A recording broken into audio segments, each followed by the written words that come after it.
Sorry, just ignore that. It's not. There's nobody in there. In fact, what I'll do is in the meantime, as you can hear, the recording is in progress. Just so that we have got the recording for later. And we'll get started. And if more people join us as we go along, then terrific. But I know lots of people will be watching afterwards. So hello to all of you folks who are watching it later on as well. My name is Jamie Reed. For those of you who haven't met me before or seen me before on Sing Space or the various other places that I pop up as the inescapable singing teacher. And the workshop that we are doing, the session that we're doing tonight, is called Singing for the Terrified, which came originally, I was just saying to some of the guys who were on the call early on, it came originally from a workshop that I did at a dance event in London called Move It, which I'm sure lots of you might be familiar with. And the idea was that there are loads of dancers there who have to sing for their auditions for dance college, but they don't particularly want to because they're terrified of it, because they're used to using their body as a physical tool to express, but not used to using their voice. So originally the session was designed for those guys to help them elicit some responses, but then I've done it as a teacher's workshop as well. And most of the work that I'll talk, well, really all of the work that I'll talk through tonight is stuff that I use in my teaching all the time. I have this sort of secret enjoyment, this secret love of teaching people. Did anyone else hear the song then, or was that just me? I'm such a musical theatre head, I can't stop hearing once I had a secret love. Now I'm sorry. I'm not that sorry. Um, the point was that I have a secret love of people who come in to the studio and say, "Oh, I can't. I'm not a good. I'm scared of singing. I'm not a good singer. I'm not a very good singer. I'm going to get it all wrong."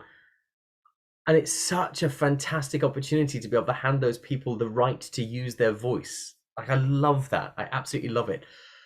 Um, because mostly terrified singers come from a place of not feeling that their voice deserves to be heard for some reason.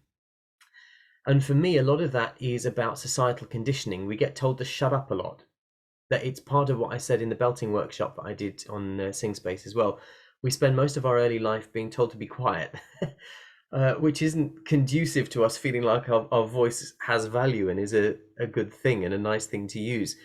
So when people carry that baggage of I can't sing or I mustn't sing, which is often what they mean when people say I can't sing, they often mean I oughtn't to sing because something terrible will happen. I find that really interesting and I love that work. I love working with those guys because it is such an opportunity for them to discover that it's okay and that you can make these sounds and everything's all right.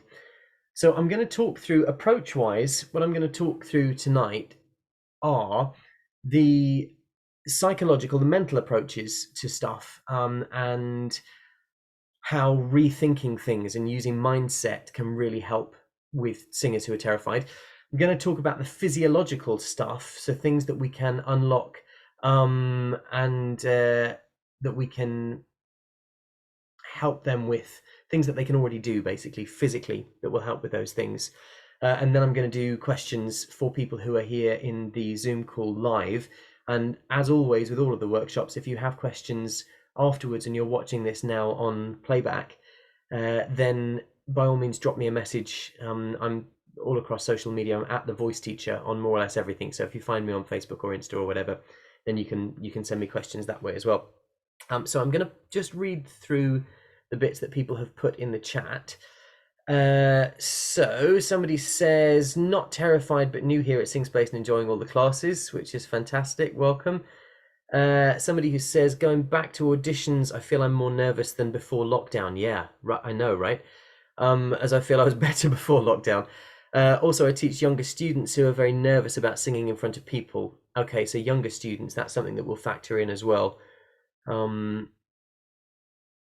Great. And then anxious sometimes. In fact, it's easier for me to help others calm down and then increase confidence rather than in myself. Yeah, that's true, isn't it? It's the old adage that the best way to learn is to teach. You discover that you can get other people to do stuff and then go, oh, maybe I can do that.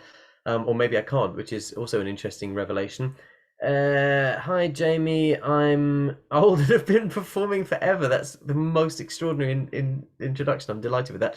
All right, once I've done the first song, but nerves and anxiety build up over a few days before.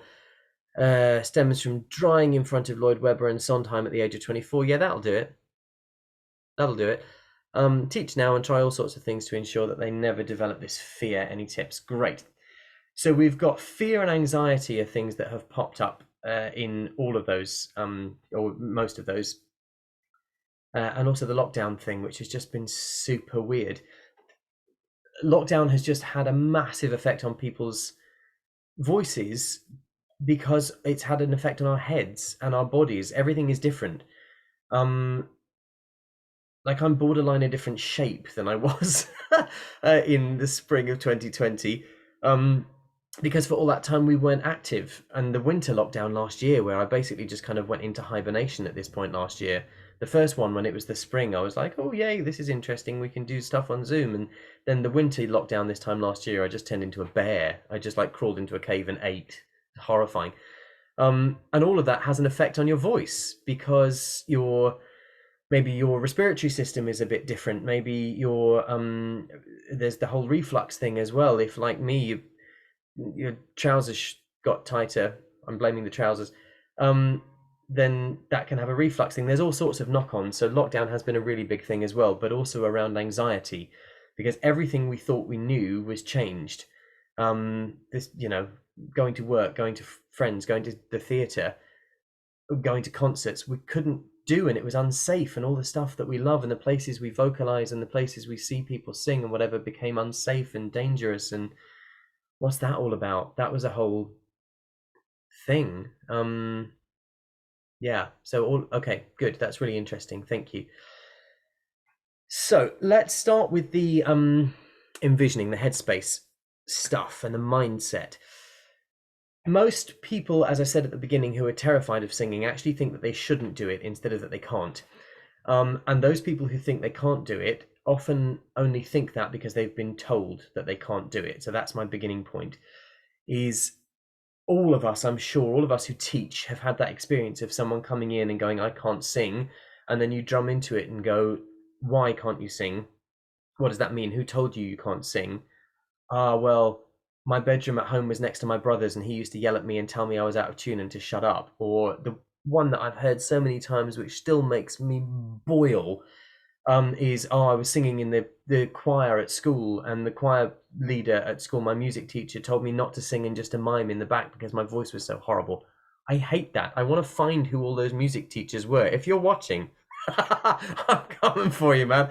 I think it's such an upsetting thing for someone to be told that you're in a group of people and they can all sing and you can't, so your voice isn't valid. I mean, what is that? So many people have had that experience. Or the experience that we were saying in the chat of drying in front of people who we've kind of put this pressure on and go, oh my God, it's Andrew Lloyd Webber and Stephen Sondheim, or oh my God, it's the head of my drama school, or what, whatever layer the pressure is, if we build that on, once we've had that experience, it invalidates something in our voice, and we've had external input telling us that we can't. It very rarely comes from self. If you drill right back down to the beginning, it's external input. So the first place I go with people who are terrified of singing is getting them to recognize, if possible, when that moment happened. I call that the Annie moment. And I call it the Annie moment because a very close relative of mine, as a child, auditioned for the part of Annie and had never had any problem singing. She's a fantastic dancer. And the dance school said, oh, we're putting you up for the part of Annie in this big production. And she went on stage at the theatre where they were holding the auditions in London. And in her mind, she walked on stage and the other kids who were auditioning were in the wings and they were all looking at her. And she was looking out at the big dark auditorium and started singing and could hear the other children laughing. Now, whether that happened, whether the children were laughing or whether there was that fear that I'm being laughed at, and now in the memory we can hear the laughter, doesn't matter. That was the experience. And then it was compounded by leaving the theatre and speaking to her mum and her brother and saying, oh, this thing happened and my voice dried and I couldn't speak, I couldn't say anything and my voice wouldn't do anything. And they found it really funny and laughed. because the way the story was told was funny. So that Annie moment went from I've got no problem with singing to I can't sing. Oh my God, the children are laughing at me. Oh, now my family are laughing at me. I'll never sing. And for 20 years, that person didn't sing because of that outside input. But once you can get someone to recognize that outside input, hi Christine, by the way, thanks for joining us. Once you can recognize that outside input of going, oh yeah, that person told me that I can't sing, that's a really big step in terms of dealing with the fear. It's recognizing that it doesn't come from within you. So whether that's literally someone saying you can't sing, or your perception of a certain circumstance where you did an audition and dried, or you went for the top note and cracked, or whatever it was, we've all had those experiences, but for some of us that lodges really deeply, and becomes I can't or mustn't sing. So recognizing, it's like regression, really going back and recognizing that first point is an interesting starting place. And then with the mindset approach, I use bits of NLP in my teaching. Now, I'm not a qualified NLP practitioner, but I've done several courses on it and I really enjoy it. I think it's really beneficial. If you don't know what that is, NLP is neuro-linguistic programming, and it's the use of language and how that use of language helps us to process what we're feeling. So, I can't sing this note is different than I can't sing this note yet. And I can't sing this note yet is different than I can't sing this note today. They're slightly different things. And one of the things with NLP that I really like is trying to use the client's language back to them. So, okay, we found out about the Annie moment. So what does it feel like when you go to sing? And I'll try different bits of language. I'll say, what does it feel like? What do you hear? What do you want to be able to hear? What do you see in your mind? And I'll just give them options of what kind of perspective they want to take on it. And they might say, in fact, a lot of people say, my throat closes up, or I can't breathe, or everything just goes blank. Whatever the thing is, I'll be like, oh, right. And I'll mirror the language back to them. So your throat closes up. Yeah, my throat closes up. What does that feel like? And we'll really try and engage with that sense of what do you feel happening? Or what do you see happening? It all goes red. It all goes black. My back gets tight. I can hear my own voice really, really loudly. So whether it's visual or auditory or kinesthetic or a combination, and I make notes of the words that they use to describe what it's like when they're terrified and when they're singing, so that I can use that language back with them later, because it helps to build a relationship with that person quicker. And if somebody is scared or has anxiety, because obviously having anxiety is different than being scared, I think. Well, it is. I don't think it is that. So being scared of it is just going, I'm at the top of the roller coaster and I want to scream, but it's going to go off the edge and I'm going to be fine. And anxiety is more of a clinically diagnosed set of physiological things that happen with the heart rate speeding up and the breathing speeding up and the loss of control over that. I've just realized how excited I am and how fast I'm talking. I'm really sorry. I'm going to try and calm down. It's because I can't see anybody on the screen and no one's talking to me. So I'm just like, blah, blah, blah, blah, blah. Chill, calm, zen. It's all good. As I was talking about your heart speeds up and your breathing speeds up, I was like, damn, slow down. So with the fear and anxiety split, if I can use the language back to them and say, oh yeah, I understand what you mean with your throat closing. I know exactly what you mean when it all goes black. Maybe I don't, but I can envision it. It helps to build trust so that the fear and the anxiety can subside and they feel like, oh, maybe this guy gets what I mean. And we're talking the same language, which is really helpful. And then we move on to what would it feel like to sing without that? What would it feel like to sing without your throat closed? What would it feel like to sing if it didn't all go black, if it wasn't really loud? What would that feel like? And again, I'll note down what they say. It would be exciting. It would be nice. It'd be really scary. I'm not sure I want to. I really want to. I remember when I could. I wish that I would. And I'll note those things down. So then we've got communal language in terms of mindset of going, I can do this. I just haven't done it before. So my strap line for everything that I do, for all of my teaching, is that the most important word in the English language is the word yet. I can't sing the note yet. I haven't learnt the song yet. I can't hit that pitch yet. I can't belt yet. If you can put the word yet after it, suddenly it makes it achievable. And also there's a real difference between natural and unnatural, and familiar and unfamiliar. That's a thing that I stole from Anne-Marie Speed, who's an Estel singing teacher, from one of her workshops that I was on like 15 years ago. It just really caught my attention, of people going, I'm not a natural singer, or that person is a natural singer. It's not natural for me. Unnatural feels like it's going to be horrible and not very nice to engage with. If you can change that language to unfamiliar, that person's a familiar singer. They're not a natural singer, they're familiar. They've done it a lot. So it's not that you're not a natural singer, it's unfamiliar for you. You haven't done it before. Oh, okay. Yeah, that makes it just feels more achievable. If something's unfamiliar, we can feel for it in the dark and learn the shape of it and get to know it and eventually illuminate it. If something's unnatural, it just feels gross and we don't want to go near it. So that kind of language use is really important for me, first of all, in forming the relationship with the client, in getting their trust and allowing them to feel relaxed and that it's going to be okay. And for them to start thinking about, I wonder what it would be like if I could. Haven't done it yet. It's not yet familiar, but it will be. Oh, okay. And it just makes things possible. Again, I'm sure I've used this anecdote before on Sing Space, so I'm really sorry if I'm repeating myself. But I think it's a really important thing. I really like it, which is the idea of knowledge of results and possibility. So if we know what someone expects from us when we start a task, we'll get the task more quickly, but it won't embed in our learning. So if I'm doing an exercise with somebody and trying to work on their range, and all we're doing is just 5-note scales, working our way up. If they know that we're going to get higher and we're working on range and we're trying to work on our top notes and we want that to be clear, then they'll do all that work as we're doing the scales, but what they did won't embed, because all they're doing is trying to please me. Whereas if I say, right, just on an ooh, can you give me ooh? And they do, and then we move up a tone, and then we move up a tone, and then we move up the scale. They haven't got any expectation. Then at the end, I can say to them, cool, did you see how you changed those things in your voice to get the higher notes? That was really interesting. Well done. Oh, okay. They've done the learning. They figured it out for themselves. I just showed them the right direction and they went on the journey.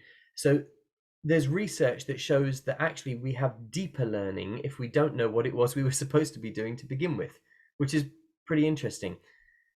So as we start to move into practical territory with these terrified singers, and this is really hard to do for yourself. So if you are the terrified singer, it's much harder to do for yourself. You need to find someone to help you with it. But doing stuff that's unexpected, that you don't know what the end result is going to be, you just want to see what happens, allows that person to start to explore their voice for themselves and to do their own learning, which deepens their practice. And that's the most important thing, is that it's embedded in them physically. They can really sense what they've done, and they can try it a few times. Obviously, after you've told them what the exercise is for, well, now they know. But having done that initial bit of learning, you can still embed that work in there, which is kind of interesting. And the other part of that is possibility.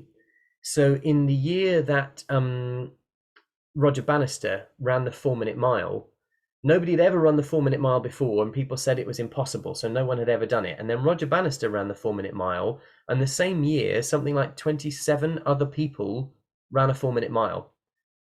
Nothing about them had changed other than the fact that they'd seen someone do it and went, well, if he can do it, I can do it. So the approach to the learning of going, I can do that because somebody else has done it, and actually you've just got me to do it by stealth and I didn't know, but now you've told me that's really cool, and I've realized that I can do something.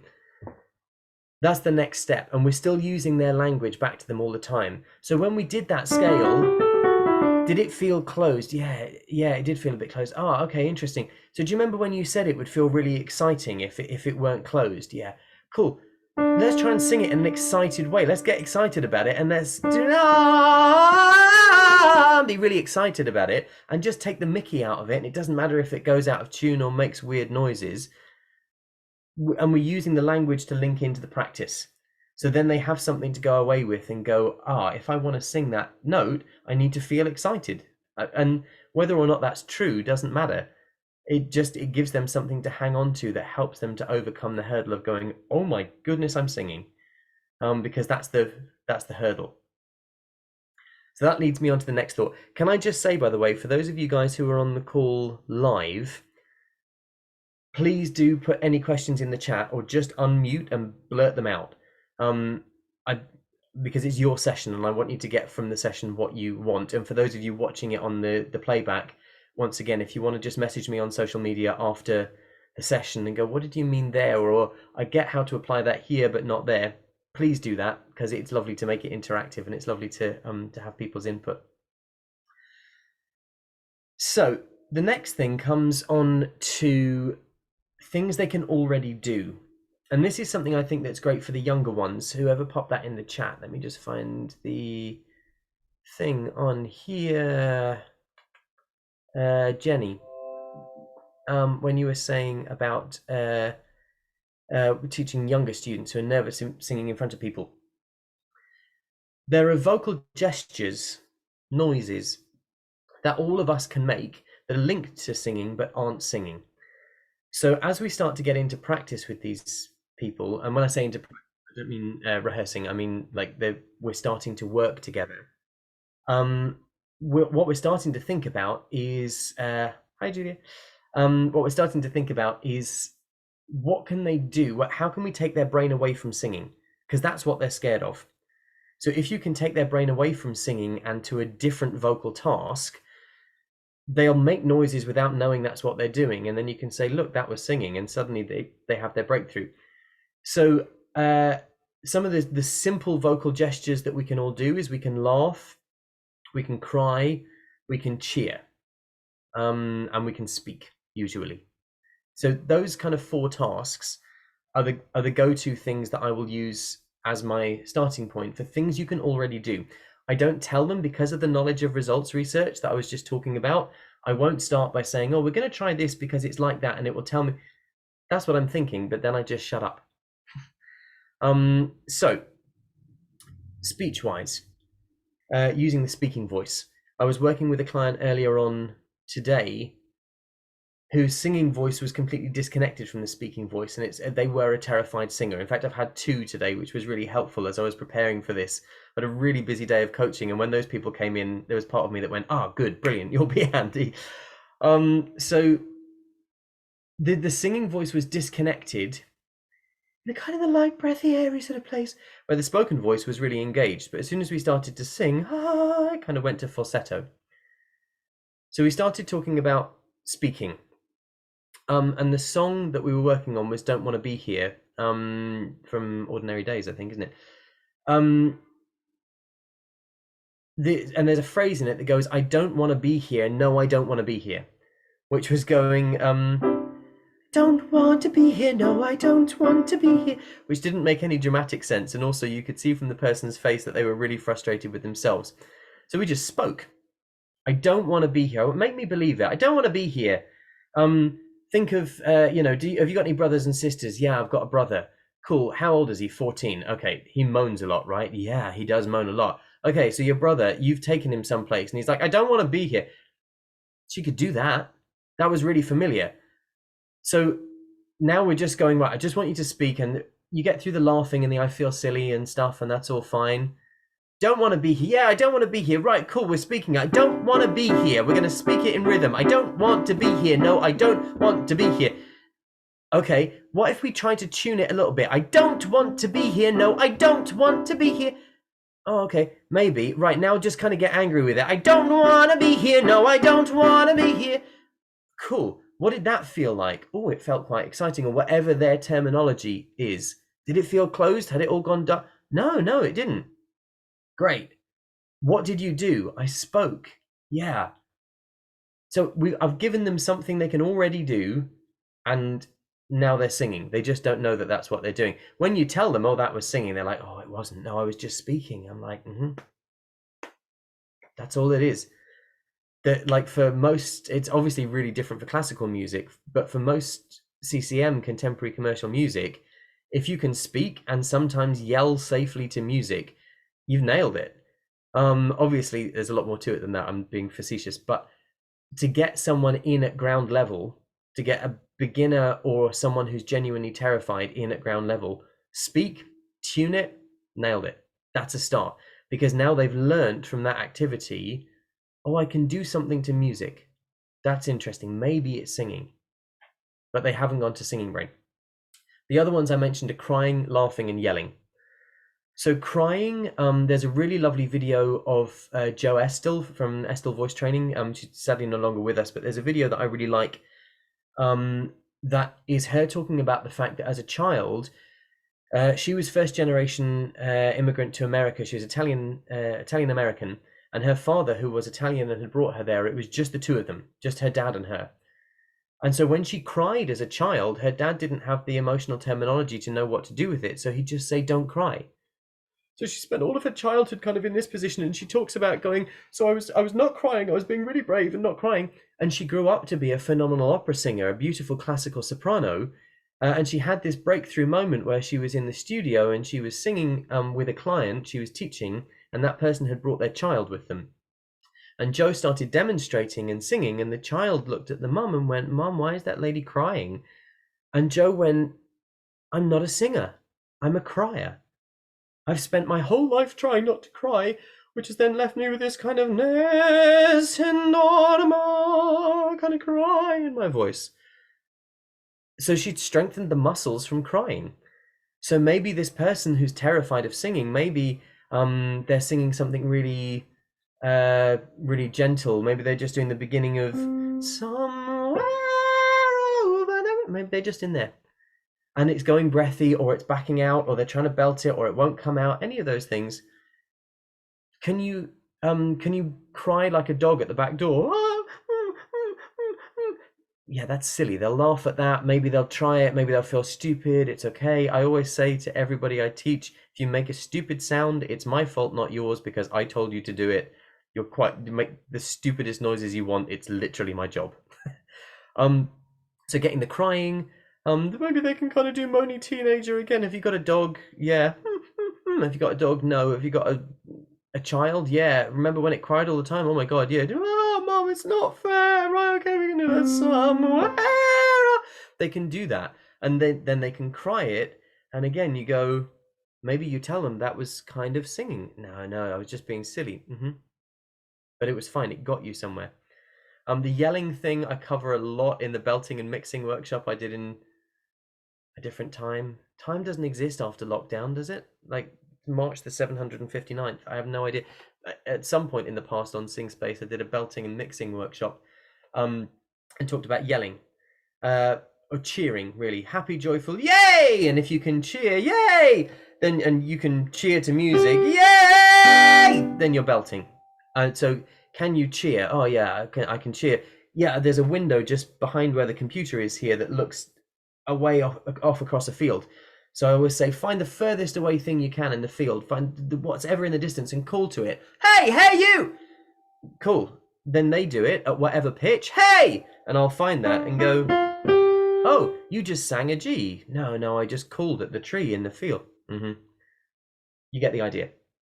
If you give them stuff they can already do, vocal gestures, it doesn't need to go into a song, not for weeks, not for ages, just playing, trying stuff out. And kids, the younger ones, they love that stuff because it just sounds silly.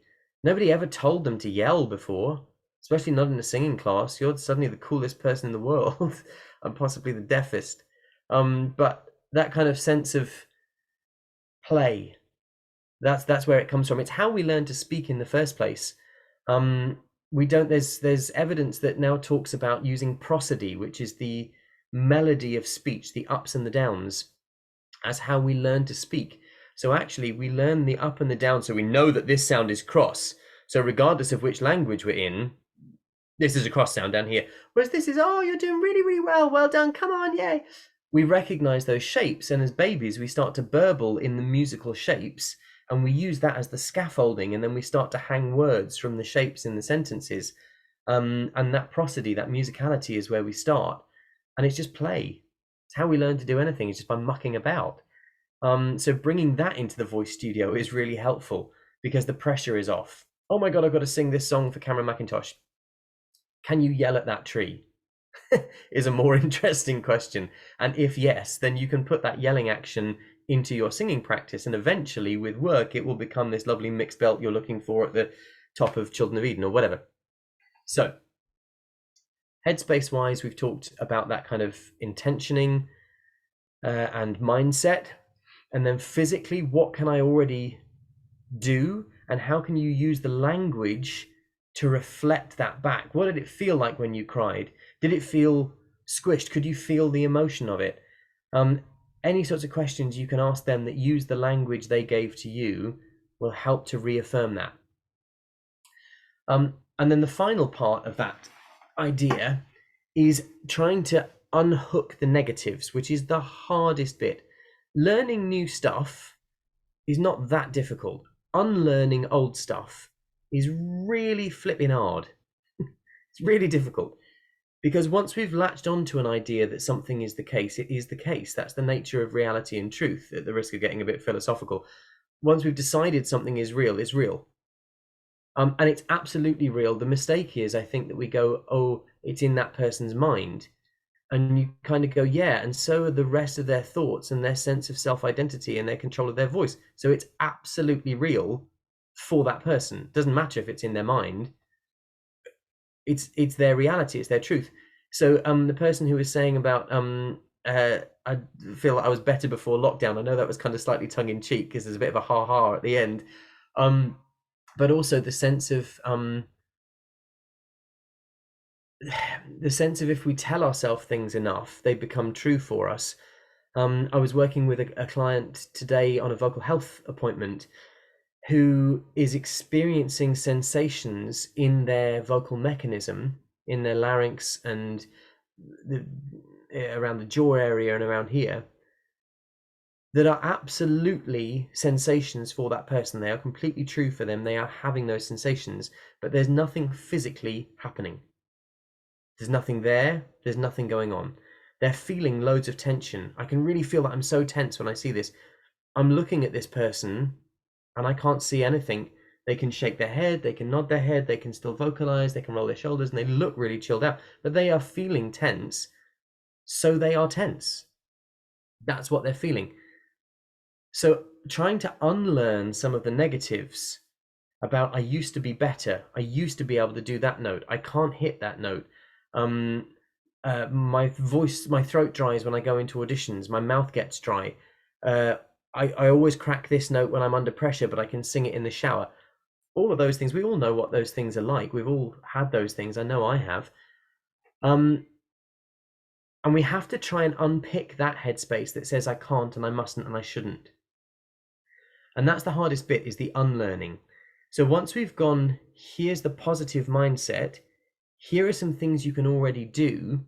My way of approaching the stuff that we feel we can't do is just to start to let it fall away, because the evidence that we can do it is starting to outweigh the negative, if that makes sense. So once we've gone, so again, referring back to somebody I'm working with who is singing a song that requires her to belt an E flat, which is up there, and it's in a really tricky spot in her voice. It's kind of just north of the passaggio, and it's not comfortable in mix, and it's not comfortable in a chesty belt, and it's just in a really awkward spot.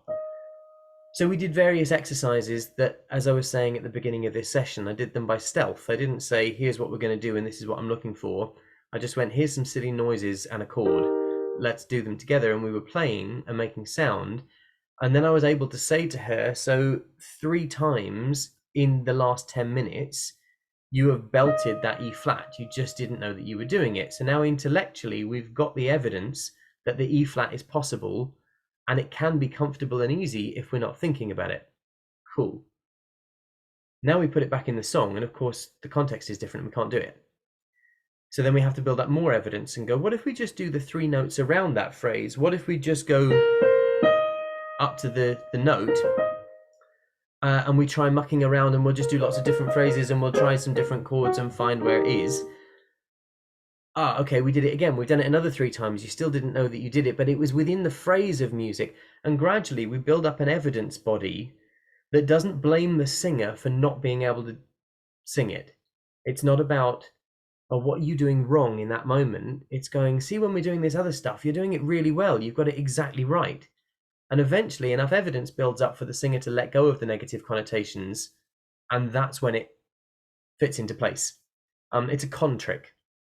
Genuinely, it's a confidence trick, but it's a really useful one, and it's one that has its roots in psychology, that if we can distract ourselves from things, we're capable of all sorts of stuff.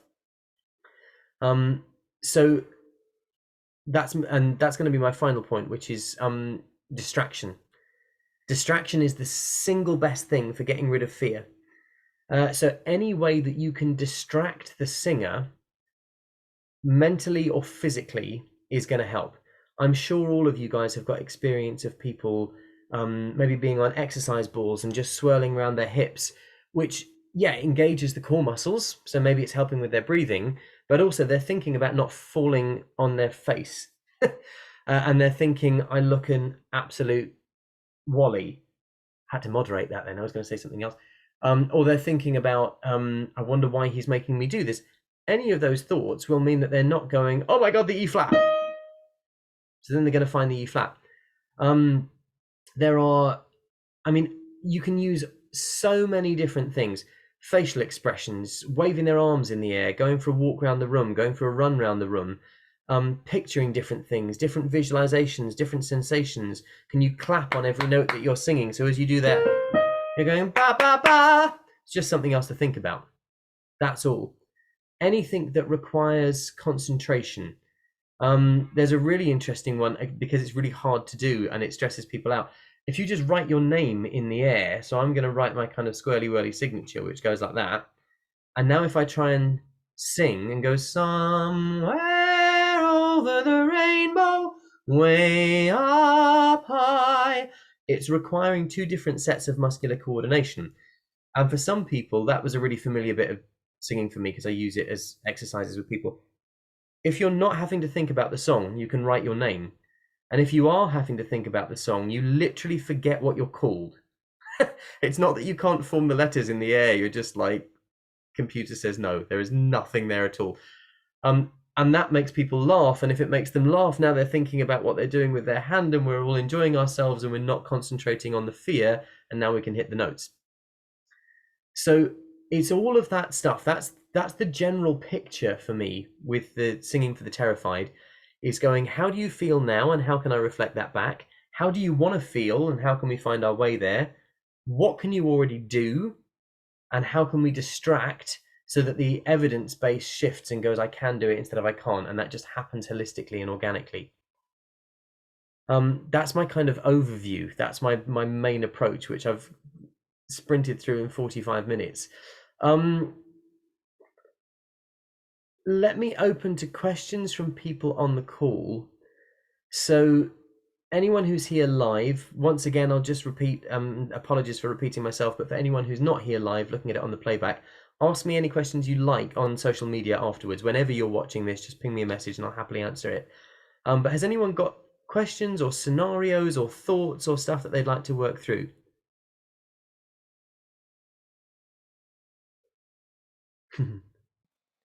I just wanted to say, Jamie, about your approach of concentrating on what they can do rather than what they can't do, and sounding instead of singing. I find that so useful.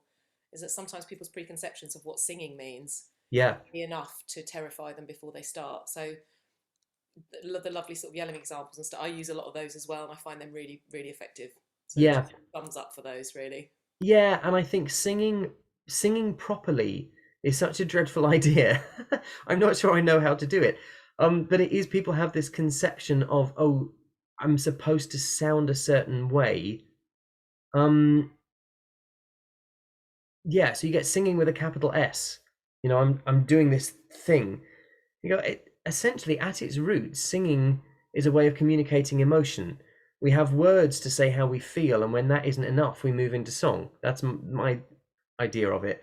So if you can express the emotion, I suppose that's another tool that I do use actually, um, which I use with terrified singers, but I use with all singers. The emotion is at the root of the sound. So you're thinking about, how do I feel, and how am I making the audience feel, and where is the synergy in that? So is it a sad sound? Is it a joyful sound? Is it an angry sound? Is it, how does it make you feel? It's quite an interesting way in, and just getting rid of that idea of singing properly, which I think is a frightful thing. And it's a sort of hangover from when the only available singing training was classical training. Um, I, I'll say yet again, I say it on all of my videos because it sounds like I'm bashing classical singing teachers. I'm totally not. I was trained under a classical singing teacher and sang in opera companies, and it's really important and absolutely has its place. But back in the sort of early 2000s and before, that was the only way of doing things for a lot of people. And if you started belting or using pop styles or riffing or what have you, people started panicking and going, well, that's not proper singing. And there's still a bit of a hangover of that in our cultural psyche, I think, about doing it properly. Whereas actually, I think doing it authentically is a much more interesting concept. What's popped up in the chat? What can you do about fear of forgetting words? Affect adults more than kids? Yeah, you're right, it does. That's a really interesting question. So fear of forgetting words is different than actually forgetting the words. um, the Okay, I'm going to come to it from an approach of how to learn words, and then extrapolate from there, if that's all right, Alex. So different people learn in different ways, and again, it comes back from the concept of what's the right way to do something. So the majority of us as singers will learn words from sheet music that we're handed just because that's what we're handed. However, some people will learn better by osmosis, by listening to cast recordings, or any other recordings for that matter. Some people will learn as a hybrid of both reading it and listening to it. I learn best by actually singing it and screwing it up completely. But I'll listen to it and sing it, and listen to it and sing it, and listen to it and sing it. But that's because I'm quite a physical, energetic kind of person. So that tends to be my easiest approach. So I think it comes down to finding your best way of working rather than just trying to do the same thing and it stressing you out. So maybe just listening to it and singing along so that you've got someone to prompt, and then trying to not do that and see where the gaps are, for example. Or maybe I like to build stuff up. So I'll do one phrase and then that phrase plus one, and then those two phrases plus the next one, and so on, and build the song up so that I know at which point I fall down and I can put my focus into that area. So I'm going to go summertime, summertime, and the living is easy. Summertime and the living is easy. Fish are jumping, blah, blah, blah. And I'm going to add a line each time as I'm learning the words. That's not the way to learn stuff. That's just how I learn stuff. I think learning your process is a really interesting thing. I'm sure a lot of you guys will know Ginevra Williams. I was going to say from Vocal Health First Aid, but she's from everywhere. Ginevra's in all things and is fabulous at them all. And I don't know if she knows this, and I don't know if she'll ever watch this video, but I hope you do, Ginevra. She had an absolute epiphany moment for me in a seminar when I was doing my voice workshop MA, where we were talking not about learning words, but we were talking about academic writing and the process of writing a paper. And you've got all these hundreds of papers that are in your mind that you've done your research from, and you're quoting from this one and this one and this one, and you need to boil it all down and come up with actually what your theory is, and this whole thing that has to be boiled down. And I saw around me loads of people with pads and pens and writing down ideas and really organized systems, and I was like, my brain doesn't work like that. I butterfly all over the place, and oh my god, I'm a terrible person. Because what I do with research is I read everything I can lay hands on, and I absorb it all in, and then I go back and reread the bits that really caught my attention, and then I'll sit with it for a couple of weeks and think about how I feel about it. and then an idea will pop up, and then I'll argue with myself, and then finally, in like the last 48 hours of the deadline of handing in the paper, I'll just word vomit everything onto the page and edit it down. And to me, I was like, no, that's bad. That's procrastination. I should be doing it all, a little bit at a time. And Ginevra said in this workshop, everybody's process is different. And she outed herself as a butterfly brain like me. She was like, I hop around and land on lots of different ideas, and I don't write anything until the last minute. But that's my process, and that's how I work best. So it's good. And I was like, oh my God, I'm not a freak. I'm okay. Because there's that sense, that pedagogical approach that's drummed into us at school, that you have to do things a certain way, and you don't. And that applies to line learning. So you don't have to learn lyrics by reading them. It doesn't have to be on the sheet music. You can listen to the cast recording if you want. You can walk up and down. You can sing it a line at a time. You can learn it all in one go, or you can learn it over 6 months. It's up to you. So I think the first thing about that, Alex, is about the process of learning the words, because the fear of forgetting the words causes you to forget the words. I mean, you know that without me telling you that. It's that cycle that fear breeds failure. I'm going to fall off my bike. Bang. It's not until we stop thinking and go, oh, I'm pedaling. And then the evidence, like I was saying before, the positive evidence outweighs the negative. I'm pedaling. I'm still going. I can steer. Oh, I can ride a bike. We have that moment. So if we approach a song going, I'm really scared of losing the words, the only thing that can possibly get rid of that fear is that the evidence is there to show us that we're not going to forget the words because we've sung it enough times without doing that. So that's about getting the process together of feeling like I know this song. I'm also going to make another broad generalization, and I'm sorry to everybody whom it offends, but this is a reverse generalization. Is that in my experience over the last 22 years of coaching and the 10 years before that of performing, classical singers will drill their rep.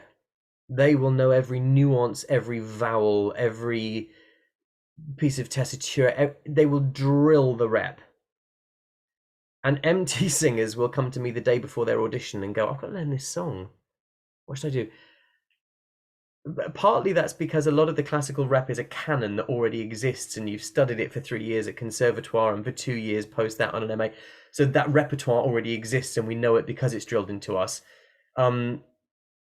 Musical theatre evolves somewhat more rapidly in terms of the number of songs being written. Of course, there's constantly new classical repertoire coming out as well.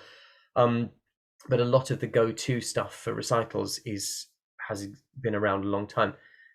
Whereas an MT singer, they will get, to be fair, it's not always their fault. Their agent will ring and go, the casting director's called, you're in for this new show and your audition's tomorrow and here are the sides and you've got to learn them, which is incredibly anxiety inducing. And I wish they wouldn't do it, because auditions are the least bad way of doing stuff, but they ain't good. Because you're under pressure. You've got 3 minutes to prove yourself. What if you've got a sore throat? If you've had a terrible journey and you're really stressed out, they don't care. There's another 50 people out on the landing. I can't think of a better way of doing it, but it is what it is. So all of that fear, all of that stuff comes from prep. If you can walk in and go, I've known this song for 3 years and I know I can nail it, the evidence outweighs the fact that you're going to forget the words. And I think that helps with the fear. That was a really long answer. I do go on. I hope that was helpful, Alex, in some way. Process is the thing, I think. And Julia, I'm glad in the chat, Julia says that she's relieved about the whole process thing. I felt really relieved as well, of just going, oh, it's okay to do things my way in the Frank Sinatra stylings. I was just going, oh, it's all right. I can do things differently. And as long as it works for me, it works for me. I also think that's really important in language as a teacher, is not giving singers right and wrong. That wasn't quite right. Or when I sing this, my throat opens. Oh, well, actually, no, it doesn't. Your throat doesn't. We can think those things. The note was off. Actually, when you make that sound, your throat is narrowing. Fine. But if they feel that they've done something right, and we all liked the sound, whatever they think they've done is fine. Leave them with that. In fact, affirm that. When I sing that note, it's like all I can see is like luminous yellow. Yeah, awesome, great. and I'll write that down. And the next lesson I have with them, I'm like, that note needs to be a bit more luminous yellow, and they're like, oh yeah, I know what to do with that. And in my head, I'm going, what I'm asking you to do is raise your larynx or support your breath or whatever. It doesn't matter what the thing is. But if I affirm that in them, and that is part of the terrified singer thing, affirmation, that was great. You did that really well. I really like that bit, because we are programmed as a society, but especially as performers, we're programmed to ask what we did wrong, which is really not great. We're programmed to go, we'll finish a song and, we've got to the end and gone, and I'll say, so how do you think that went? And 9 out of 10 singers will go, I know I didn't hit that note right. And I don't think, I'm not sure I was good enough at the end. Dude, how did it go? Yeah, I really enjoyed it. I really got into the vibe of the song. I really felt it. That was really lovely. Yay. But we're not told to do that. We're not told to affirm. So I will always do that. And I do that thanks to a really wonderful human being who I don't know if any of you ever knew, but a guy called Craig Barber, who is sadly no longer with us. And Craig was the most extraordinary singing teacher, and he was my teacher for years. He was one of the principal singing teachers at RADA, and he was this great big Scottish baritone who trained at the Royal Scottish Academy. And he was like a hug on legs with a piano. He was this lovely, round, bearded, cuddly, just beautiful human being who never said anything negative about anyone or any song or anything at any time. I never heard him say a negative thing. And because most of my training in my youth had been at dance school, I was a dancer first study when I was much younger. That was very much the pedagogical approach is, no, you did that wrong. Your leg's not in the right place, because it is a little bit more black and white. You either are or are not in the correct position. And of course you have to have room for interpretation, and of course you have to have room for individuality, but not if you're drilling and on song, not if you're in chorus line. There's no room for individuality whatsoever in that one singular sensation. You've all got to be exactly the same. So I'd got used to that mentality of going, yeah, I did that bit wrong, and those were the things I was hearing. And Craig helped to turn that around by finishing the song and going, I loved that thing that you did there, and well done for that, and I think that section was amazing. Wow. And he'd let me figure out the negatives on my own. I kind of go, that was great. Let's try this middle section. And you knew that in that there was something you were like, cool, I must have muffed something in the middle section. But you felt so emboldened and so held by that it just allowed you to do it. And so a lot of the fear went. I was told in my vocational training before I met Craig that I was a high baritone and my range stopped at an A flat. And it did, and I was, but only because I'd been told that.